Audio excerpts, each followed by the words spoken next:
Welcome campers. In today's video we're going to be going over reasons why your exhaust and your Smittybilt bumper can destroy your leaf spring bushing and your taillight in your Jeep Cherokee XJ and how we fixed it. Stay tuned.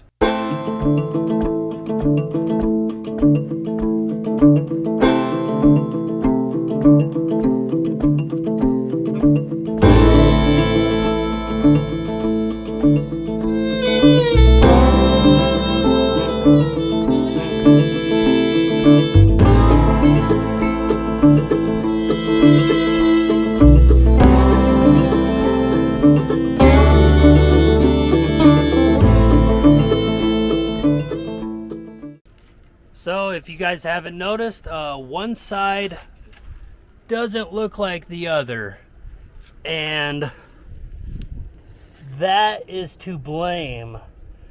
The exhaust being where it's at, I had to chop it to make way, or to make room for the Smittybilt bumper, and we had zero issues with it since we installed the bumper.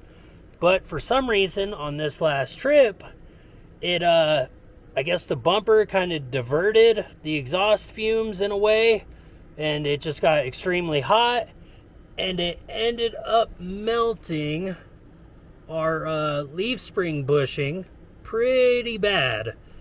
Melted it up a ton, to the point where we will have to replace it once Daystar gets the bushing in stock. And it legitimately melted our taillight. Like, to the point where it's kind of collapsing in on itself, and then on the inside of the bumper we found a puddle of melted plastic from the taillight. So yeah, I already have the taillight in. I ordered it the second we got back from the trip, and I did buy exhaust tip to add to the end of this, and I ordered some new exhaust wrap because over the past year or two I had the exhaust wrapped. It got kind of ratty from trails, bushes, all kinds of stuff like that, catching the exhaust wrap and just tearing at it slowly. So I ordered some new exhaust wrap, and we're going to be doing some exhaust modification in this video. So I'll set the scene for you guys. We left the place we camped and we got all the way to Baghdad, Arizona. And we gassed up in Baghdad and started heading to Wickenburg. And if you go from Vegas to Wickenburg, if you ever do, they're not super steep hill grades, but they're just really long. Like, quite a few of them are 4, 5, 6 miles of just a steady grade uphill. So I'm thinking my maybe reasoning or hypothesis is holding, 2600 RPMs going 70, 75 in the Jeep up a hill, up several, 4, 5, 6 mile hills. Maybe somehow that exhaust was flowing at the right rate that was pushing it up the bumper, and it just cooked that leaf spring bushing and melted that taillight. I think it melted it to the point that we seen a couple little like small puffs of smoke inside the cab of the Jeep. And I honestly thought that the floor maybe got hot enough to maybe melt the sound deadener a little bit. But the second we pulled over and checked it out, there was no smoke, which I thought was super weird. So you would think if that sound deadener got hot enough to smoke, once you stopped and pulled over, it would still smoke a little bit from that place, but we didn't see any. So we just hit the road. Got all the way to Wickenburg, gassed up, completely checked the Jeep. Nothing, no oil, nothing was leaking onto the exhaust itself to maybe make some smoke, to think that it was smoke. And the floor didn't smoke. So I thought we were home free. Then I got home, we started unloading the Jeep, and I immediately noticed the taillight. We're just gonna pull the exhaust, put it on the table, chop it up, weld on the new tip. I'll give you some tips and tricks for installing exhaust wrap on your vehicle to make just life easier and not make it so hard. And we will go from there. The heat wrap and the hose clamps that I'm using, and even the tail lights, I'll put down below in the description as Amazon links. So if you guys want to do the same exact thing, this will be a tutorial for you, and you guys could buy the products. So I just kind of flipped it, and with the 45-degree angle, it kind of shows where the very tip of the exhaust will be pointing out past the bumper, and I think that will be perfect. So I'll kind of scratch that with the exhaust tip, the general area, and now we know where to mark.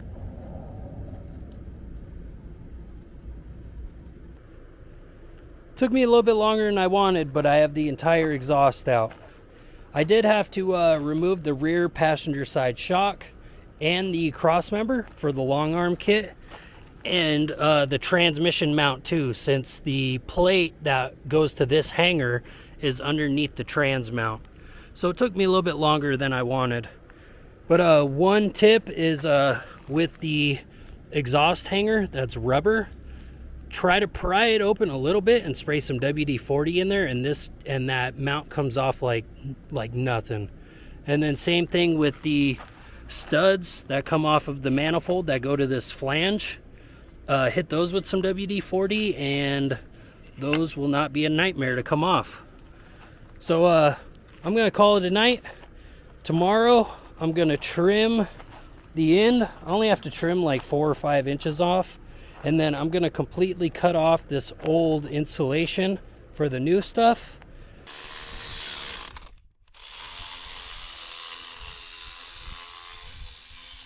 So now that I have the exhaust trimmed to the length I need to get the tip in there, but the tip doesn't fit because it's the same diameter pipe. So my plan is I'm going to score it with the grinder or the cutting wheel on each side, and then I'm going to slightly bend it in so it fits right on the inside of that pipe. And once we got it fitting on the inside of the pipe, I'll hit this with the grinder to clean it up. I'll take the sticker off of this pipe, and then from there it will be time to tack it on, make sure it's perfect, and then fully weld it in.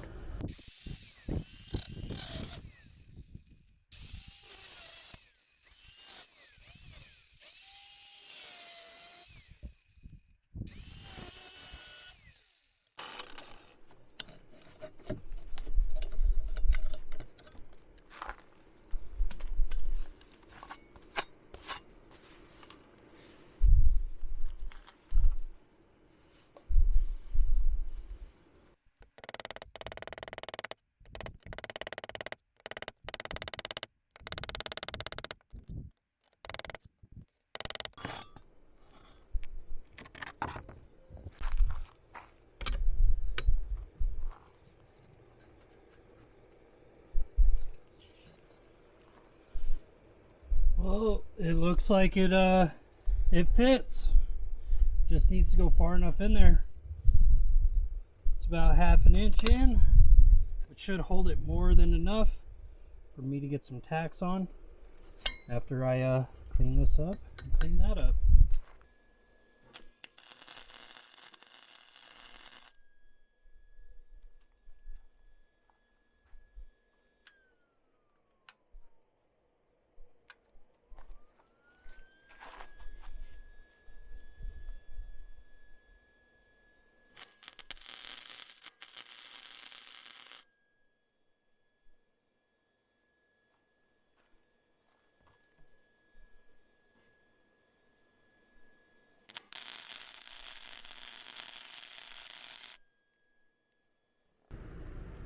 Alright, we have the exhaust tip fully welded on. Now it's time to make it look better with the grinder, and then from there, let's wrap this thing. So when you open up the heat wrap, it will come wrapped in plastic. This stuff does have fiberglass in it, so when you apply it, wear thick gloves, wear arm covering, Don't touch your face, don't do anything. Just when you're going to apply this, apply all of it, and then whatever clothing you wore during the installation, immediately throw in the washer or throw in the garbage, because it is extremely itchy stuff. But on that note, they do give you some instructions on it. What I've learned is just soak it in water for about 15 minutes, and then from there, it will, after installing it, it will smoke, and that's normal. It's part of the process to cure it, so it gets a little hard, doesn't stay soft, and it will stop after a few hours gradually. So don't freak out, don't think it'll catch on fire. It is a fiberglass heat wrap, so it should be fine. And these are the zip ties that come with it. If you don't buy hose clamps, these will work. They are just a really thin, sharp metal, so they will jack you up. So just be careful while installing these. They do have tools that will help install these, and they help clamp them really tight and cut it. But if you don't have that tool, just a pair of needle nose and a pair of pliers will help get these as tight as possible. All right, with all the old heat wrap cut off and the exhaust tip welded on fully and cleaned up with the grinder, I think it is time to start wrapping this thing. Since I have all of the insulation on the floor and everything like that going up to the back seats, I think I'm only gonna wrap the exhaust to about right here, because from here all the way to the tip is underneath the hatch area, and that gets a lot of ventilation compared to where the cat and the muffler is and the cross member. And to everybody wondering, I hollowed out my cat after I got my transmission rebuilt because the honeycomb on the inside was actually clogging the exhaust. So I cut it right here, put a massive socket in there, and broke all of that up and then shop vacked it out. So I needed something that could actually be somewhat of a muffler and hold back pressure so I don't throw a bunch of engine codes. So I bought a MagnaFlow. Me and my brother welded it in, and then we added the rest of the pipe from there. So that's why I have a MagnaFlow and the cat. And my ultimate goal was to remove the cat until I realized that I have an O2 sensor in the cat and then an O2 sensor on the downpipe right after where it connects to the header for the vehicle. So that plan didn't work out because my plan was to get rid of this, put that in its place, and do a 90 and let it 90 out and poke out right in front of the back tire underneath the back passenger door. And I think it would have looked awesome, but this O2 sensor kind of threw me off, and I didn't really want to come up with a way to bypass it completely. So that's why I have a MagnaFlow and the cat. We'll get started. What I usually do, or what I did the last time, was I wrapped it 3 or 4 times, and the hardest part is actually getting it started.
guys, this is the finished product. I was going to take some spray paint and spray the brown parts, but I don't have any high temp spray paint, so I'm just going to leave it. But that's how it looks with the hose clamps along it. And I did drop a couple self-tappers into the cat since it's hollow, doesn't really matter. Now I did put one in the MagnaFlow to hold the end right there of the wrap. It's not really a big deal. It's old rusty MagnaFlow, so I'm not gonna cry over that. But in my eyes, this is done. The only thing you have to do is, just repeat the steps in reverse of how you removed it to install it back in there.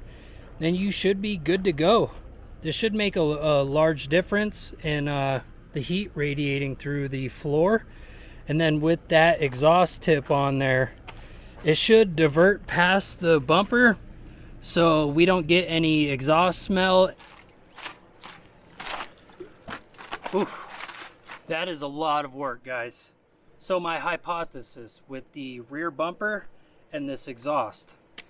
When I was installing the Smittybilt tire carrier rear bumper on the XJ, the stock exhaust interferes with the bottom of the rear bumper. So I had to hack it with a Sawzall to get everything to clear, to get the rear bumper to clear over the exhaust and all that.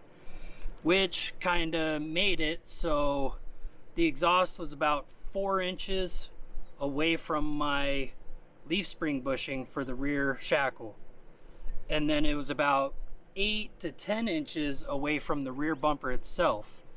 And how the rear bumper goes is there's kind of a channel past the bracket of the bumper that goes right next to the taillight. So what I think was, on a lot of the hills that we were going up on the way to Wickenburg from where we were camping, we were at a constant RPM, so it was just pumping exhaust. So we were going about 70 with about 2,600 RPMs, and it was just pumping exhaust in there, which was heating up the bumper and also making that extremely hot exhaust flow past that channel and along the inside of the taillight, which made it melt. I could be completely wrong, but I also think that's why the leaf spring bushing for the passenger side rear leaf melted also, because you could tell on the bumper itself it looks like it's splattered, like the polyurethane got so hot, and with the exhaust flowing it just sprayed that polyurethane all over the bumper. And yeah, it was not good. So I decided, we also during the drive, Natalie's eyes were burning, and we thought it was, just a little bit of stuff coming off of the sound deadener, but I actually think it's from that plastic burning. So I'm hoping this exhaust tip makes a massive difference with flowing issues, so it should hopefully cool down the floorboard some more. And same thing with the heat wrap. It should keep it cool, and it should kind of remedy all of our issues.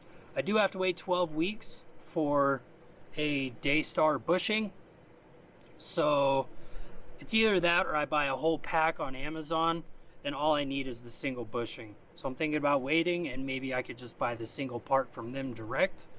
Let's hope. And from there, I am getting chewed up by mosquitoes, so we'll get this going. From there, we're all done.